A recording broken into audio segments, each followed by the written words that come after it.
preaching about being the one, being the generational person that changes everything. And that hit me hard. I mean, you see me, I got emotional. Yeah, well, because you are the one, right, in your family.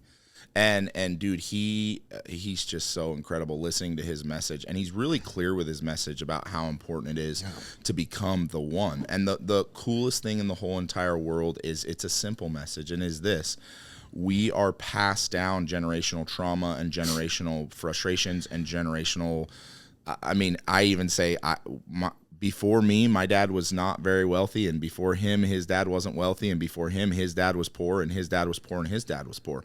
But with me, it stopped. And the reason that it stopped was because I made the decision that generational trauma was going to stop with me, and that moving forward, my lineage was going to change because of my decisions. And the reason why you ring so true with that is because that was you for your family.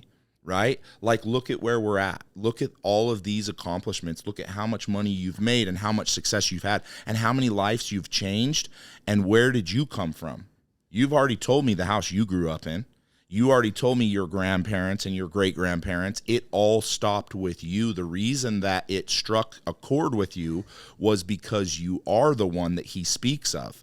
And he even said that there that night. He literally looked at me and you and Heavy D and Rob Bailey and said, you are the one that changed everything for your lineage. And you know what the coolest thing is and why you got emotional? Because it wasn't about you. It was about your children. Because your son and your daughter's lives are only changed because you made a decision to change it. Don't get me upset now. Well, that's what it is, dude. You talk about things that are passionate. That's what you do. And so that's why you get there, because the truth is you want to talk about something powerful. Let me tell you what's powerful. Flex Lewis made a decision one day and he changed his life, and now his children's lives are forever changed. Keep talking, because I don't want the camera on me right now. We will make sure the camera's on him. Because there's a lot of struggle, man. You know the struggles. Absolutely. Both of us had a lot of struggles. We did, dude. We didn't come from nothing. No, absolutely not. Dude, my dad died and left us with nothing, and not by choice. He was sick. And that's the truth. And, dude, you want to talk about something beautiful, and you watched it because I texted you the day I did it.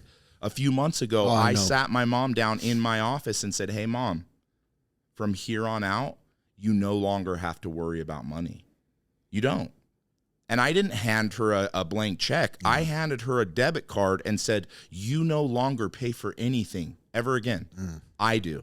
And you don't have to worry about how much it costs. You just swipe this wonderful card. And I retired her.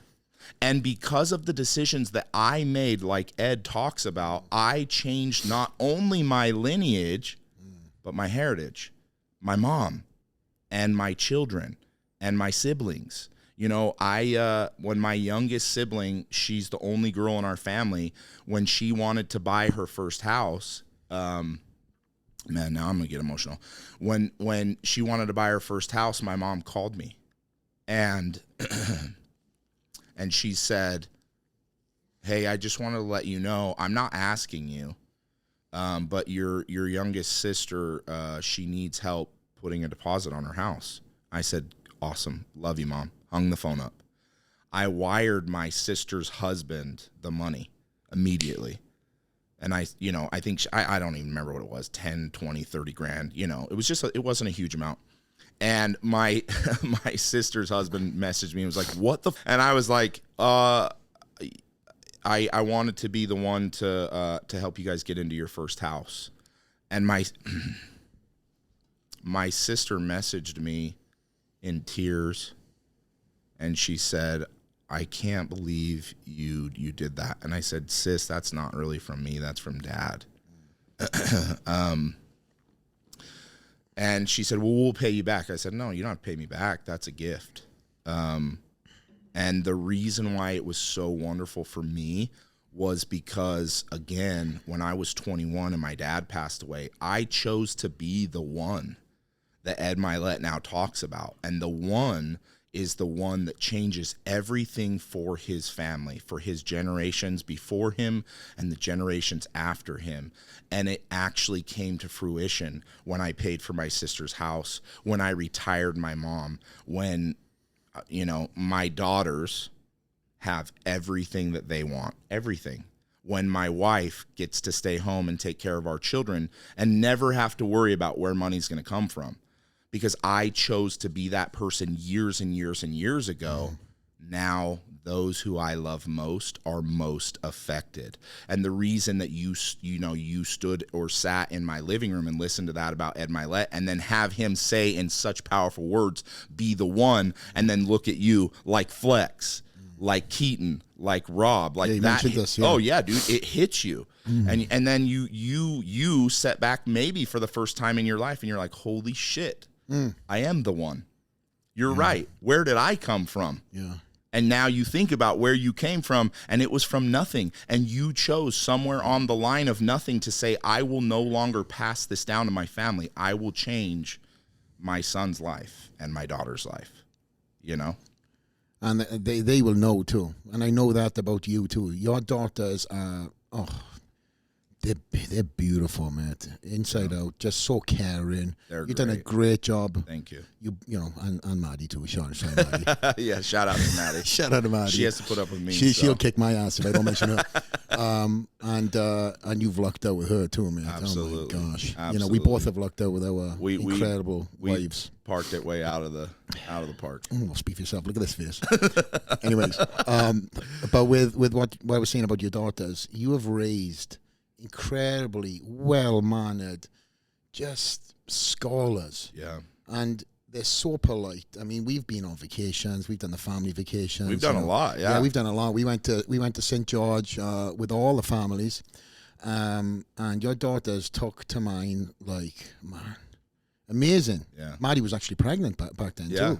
Yeah. And they looked after Adi. You know, there's a similar in age. But then you know, there's obviously that big sister mentality that they have, and every time now, obviously, Adi says my cousins from Utah, you know, and she also, when I said, oh, we're going up to Keaton's Uncle Keaton's house, oh, am I coming to see my cousins? Yeah, they got the helicopter. I love it. They got the helicopter.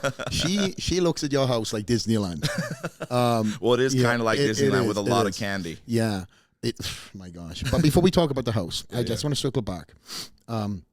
Obviously, you know, for me, leaving my country at a young age and sacrificing everything I'd done, and I lost so much of these, you know, moments, birthdays, Christmas, holidays, to do what I'm doing, to now give back to my parents. I'm actually, today, I get to see my parents. I'm flying them in. My mum and dad arriving at 3 o'clock. Yeah.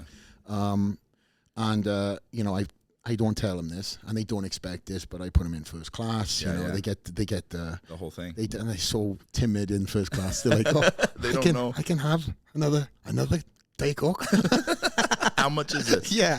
You know, oh, my son is paying for this. No, they've been, you know, they still can't get used to it. But, and I think that, you know, for my dad going through what he done, you know, 40-something years in steel, and see my mother go through all that pain throughout the years. That's my kind of unleashing of Pandora's box, I call it, for motivation. Absolutely. But, you know, to see, and I have a great relationship with your mum. I spoke to her yesterday about ducks. We won't bring that up now. To see then that post, personally to me, because I know we're aligned in so many ways. You didn't tell me this. But to see that post and know you were doing, you know, you were going to do it eventually because you spoke about it. Yeah. I'm so proud of you. Yeah. So proud of you. Thank you. And I did. I spoke that one into. You did. It was like a year earlier. I said, I'm going to retire my mom. I don't know when, but I'm going to. You spoke it like a conversation. Thank you for watching this segment. Check out the full interview on iTunes, Spotify, or YouTube. Help us by subscribing. Leave a like, comment, or a positive review. Click this to see what YouTube recommends, and this to see the full interview. See you on the next one. Out.